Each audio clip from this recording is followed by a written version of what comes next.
Philo said almost all the Essenes were centenarians. And I think Josephus says the average age for them was around 120. And that's like double the lifespan back then in Israel. I can believe it, though. I mean, I think it was Cyprus who has, one of the longest longevities.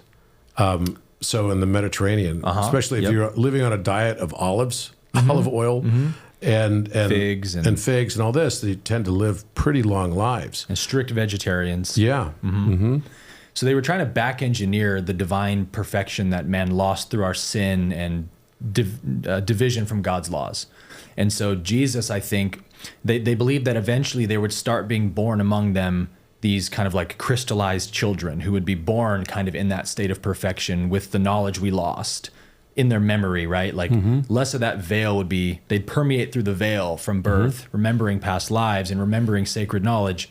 And so it makes sense that they saw Jesus probably as a fulfillment of that prophecy, that he was the Messiah for them, which was not a kind of like savior character, but a fulfillment of what they believed was true, that we're returning back to our perfection.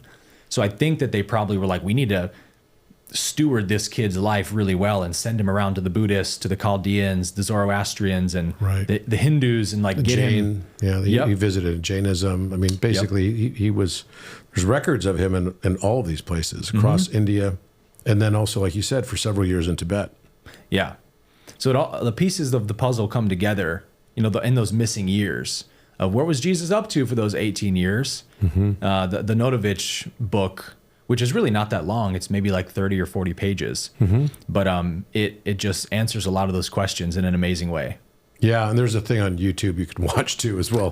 That's quite good. But there's a few other books that have been written. One of them I picked up when I was in Dharamsala.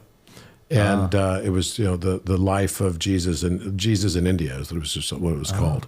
And it was another sort of view on Notovich's work and more research behind it. I mean, it's quite good. I can't remember the name of the author right off the top of my head right now, but it was quite good.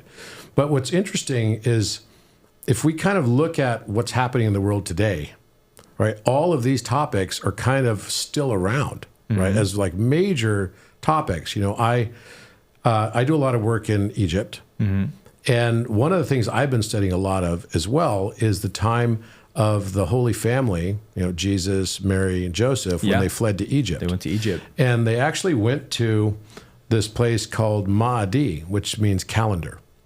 Now, this all came out in my work on Leonardo da Vinci, because in his reference letter he wrote to the Devatdar of the Sultan of Cairo, Babylon. Actually, didn't use the word Cairo, used the word Babylon, because that was the name of the city then, right? And it goes on further saying, yes, there's also a town called Cairo, but in Greek, that's pronounced hero. Interesting. Yeah, right. Interesting. Yeah. And so it says the twain are, the same, but not two towns. They're basically, old Cairo is called Babylon. So the original name was Babylon. At the time of Jesus, there was no Cairo. Yeah. It was just Babylon. And this Babylon was on the shores of the river Gihon, which is the name of the Nile River in the Bible. So according to Josephus and also according to Herodotus, the name of the Nile was originally Gihon, which was one of the four rivers. Where the four rivers meet is in the Bible as the location of the Garden of Eden. Yeah. And so if you go through the history of like Noah, right? Noah had a son named Ham. His son was Cush, who became the leader of the Cushite people. The Cushite people lived from Ethiopia, Somalia, Sudan, all the way up to northern Egypt. And the Cushite kingdom had control of Egypt. These are known as the Black Pharaohs for a long time. Okay. Right? And they were never in Saudi Arabia on the peninsula, and they were never, in any historical sense, in Mesopotamia. So the Cushite people were the ones who were supposed to have built Babylon. So the story doesn't match. Yeah. Right? And this is going to be the subject of something that I'm doing with Gaia on their next Ancient Civilizations conference, because we think we found where the original Babylon was. And we also believe that the Tower of Babel was right there in this place called Abu Rawash. So this was a 600-foot high pyramid, 120 feet higher than the Great Pyramid. Wow. And it's exploded. And the entire thing was made of rose granite on the casing stones, which is very expensive to do. It had a 60-degree slope angle because it sat at a 300-foot higher elevation than the pyramid complex does.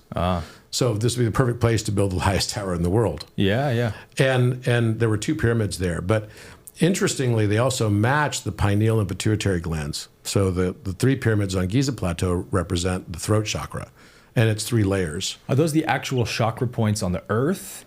So there's 2. So we've got it's as above, so below, right? So the entire Nile from Abu Simbel all the way up to the tributaries that empty into the Mediterranean would represent the Kundalini spine of Osiris.